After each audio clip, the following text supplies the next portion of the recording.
Did you use any performance-enhancing drugs at any time in your career? I never had a test positive in this country. That's not the same thing, Sam. No, it is.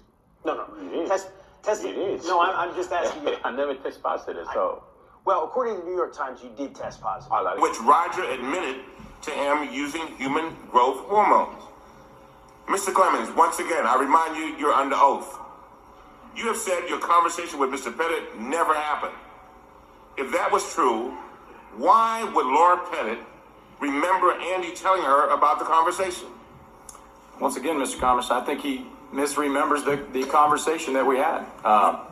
Andy and I's relationship was close enough to know that if I would have known that he had done HGH, which I now know, that if he was knowing that I had taken HGH, we would have talked about the subject. He'd have come to me to ask me about the effects of it. Well, the fact is, Mr. Clemens, that apparently now you know he knew it, and he didn't tell you. Has your mind changed about his credibility? Andy's a fine gentleman. I have no reason, again. Very well. I think he misremembers. Very well. He also been with the Houston Astros at the time. But I don't remember that conversation whatsoever. These aren't the only relevant conversations that Mr. Pettit told us about. He told us that after his first conversation with you, Mr. Clemens, he spoke with Mr. McNamee. Let me read let me read to you again that affidavit. And I quote, shortly after my conversation with Roger, I spoke with Brian McNamee. Only he and I were parties to the conversation. I asked Roger about HGH and told him that Roger said he had used it. Brian McNamee became angry. He told me that Roger should not have told me about his use of HGH because it was supposed to be confidential. Mr. McNamee, do you remember that conversation? Yes, sir. Did it happen? Yes, sir. Mr. Cummings, your time has expired. Thank you very much. I don't really have an opinion about it. I know that I'm a Hall of Fame player. I don't really need to get into that. I'll leave that to you guys to make that determination. That's not my fraternity. But in my fraternity in Major League Baseball, there's not one player that ever could sit there and say that I'm not one, and there's not a coach that ever coached me that said I'm not one. And until you guys decide to make that final decision, and that final decision will be made on your terms. But in my heart and soul, and God knows, I'm a Hall of Famer. Hey Siri, what are Sammy Sosa's stats in MLB? Sammy Sosa had a career batting average of .273 with 609 home runs, 1,667 runs batted in, 234 stolen bases, and an OPS of .878 in 2,354 games. Thank you, Siri. Hey Siri, what are Barry Bonds' stats in MLB? Barry Bonds had a career batting average of .298 with 762 home runs, 1,996 runs batted in, 514 stolen bases, and an OPS of 1.051 in 2,986 games. Thank you, Siri. Hey Siri, last but not least, what are Roger Clemens' stats in MLB? Roger Clemens had a career record of 354 wins and 184 losses, with a 3.12 ERA and 4,672 strikeouts in 709 games and 4,916 and 2/3 innings pitched. Baseball, oh baseball, I can't get enough. Good evening, everybody. Good evening, and welcome to another edition of Barrel Up Podcast. This is your host, John Carlos, and tonight it is a delightful scene as we are going to touch on a very controversial topic. But before we start, you know what I'm going to say. Don't forget to subscribe to the YouTube channel, Barrel Up Podcast. Follow us on Instagram, BarrelUp_baseball. Like this video, comment down below. Follow us on Anchor as our major audio platform, Barrel Up Podcast, and on Spotify, so you do not miss this and other episodes audio version as Barrel Up Podcast. As you've seen in the seconds of this video already, you've seen some footage of Sammy Sosa, Barry Bonds, and Roger Clemens all talking to the media and talking to congressmen, etc., about their actions and their involvement with PEDs, performance enhancing drugs. I must say, the last episode I did was to commemorate or to congratulate David Ortiz on his induction to the Hall of Fame on his first year. Today, we're flipping the coin as we were talking about three phenomenal baseball players that did a lot for the game of baseball. Sammy Sosa, Barry Bonds, and Roger Clemens. As you guys heard, thank you, Siri. Siri gave us the stats for each and every one of these players, right? Undoubtedly, with the stats that each and every one possess, of course, by the numbers, they are Hall of Fame caliber players. But I'm here. I want to make this clear.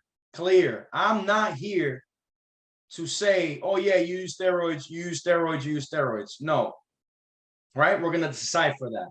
What I'm here to tell you is how the media and the Baseball Writers Association, right? And the media predominantly, how big of a role and impact does that play in a baseball player's image? Let me say that again. We're here to discuss how much of an impact does the media and other platforms play within deciphering or depicting a player's image. Remember, you can do all you want on the baseball field, but if you're seen like a guy that is not media friendly, that doesn't talk to the media, that does not want to engage with the media, that's not going to get you anywhere when it comes to votes for the Hall of Fame. And on top of that, when you do go on the media, you have to watch out for what you say, because you can defend your case all you want, right? But if there is substantial evidence that other players have that are going against you, right? Like we saw in Roger Clemens's case, Roger Clemens basically lied under oath and was indicted under perjury. So was Barry Bonds. Roger Clemens did not test positive in his MLB career. Neither did Barry Bonds, and neither did Sammy Sosa. But Sammy Sosa, in a way, he did. Why and how? Because when MLB in 1999, when they want to start cracking down on players and PEDs, performance enhancing drugs. Prior to this, it was legal. Sammy Sosa, in conjunct with 104 other players, tested quote unquote positive. This report was supposed to be sealed, meaning it was not supposed to get out to the public, but it did, right? Sammy Sosa states his innocence as he says that he never tested positive in the United States. When the reporter asks Sammy Sosa if he ever used steroids, the first answer that Sammy Sosa gives is, I have never tested positive within the United States. I've never tested positive in the Major League Baseball. That's not the question that they were asking you. The question was, have you used performance enhancing drugs, steroids, right? Off the bat, with that answer and with the question that the reporter seconded him with, it's already a negative setting. It's already a negative setting. Whether you tested positive or not, that is going to come back to haunt you, as it has came back to haunt these three players: Sammy Sosa, Barry Bonds, and Roger Clemens. Roger Clemens, undoubtedly one of the best pitchers to ever live, cannot make it to the Hall of Fame anymore. Sammy Sosa, one of the greatest hitters to ever live, will not be able to make it to the Hall of Fame.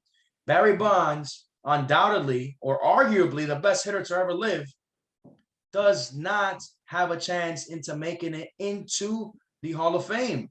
Mind you, Barry Bonds never tested positive for steroids, but he lied under oath, as his trainer publicly said that he did inject Barry Bonds with steroids. So even if you do not test positive, if you have a counterpart negating what you're saying and has the facts, what do you think is going to happen? It's sad to see that players of this caliber will not have a chance to shine in Cooperstown with the rest of the great players. And another thing that I will say, there are some players, I'm not going to name many names, that are in Cooperstown right now in the Hall of Fame that, quote unquote, were caught for steroids. But this is all before the steroid era even commencing, even happening, right? But those players knew how to manage the media. You know what? I will mention some players that were in a quote unquote steroid web.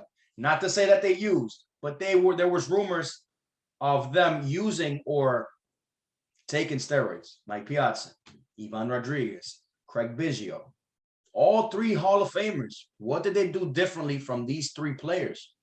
They knew how to handle the media. Not to say that they used steroids. We don't have facts that they used. They were caught in the web. They were caught in the Mitchell report. So was David Ortiz. David Ortiz came out in the Mitchell report. Did he test positive? No. But like Canseco gave out many names. Canseco was at a point the tattleteller for all major league players that did use steroids or that allegedly did use steroids. That does not help anyone's case. That does not help anyone's case when it comes to clearing your name. Believe it or not, even if you tested negative after a report like this, writers, MLB voters, when it comes to voting for you for the MLB Hall of Fame, will second guess you and will not vote for you. It is by far one of the worst feelings to know that you did not test positive within your baseball career and that you have this dark cloud over you. You have people testifying against you, right? Saying that you did. Not helping anyone's chances into making it. It's sad to see at the same time, if you're wrong, you're wrong. But it's sad to see Barry Bonds that never tested positive, right? There was people against him that collaborated and said that he did use steroids, but on the record, never tested positive, not being able to get into the majors. Sorry, into the Hall of Fame. This is not good for baseball. And this will only stop when? Because we have to be real, right? We have to keep it real. There are some players on the ballots, right? With a chance to obtain the 75% of votes that are needed in order to be inducted into the Hall of Fame.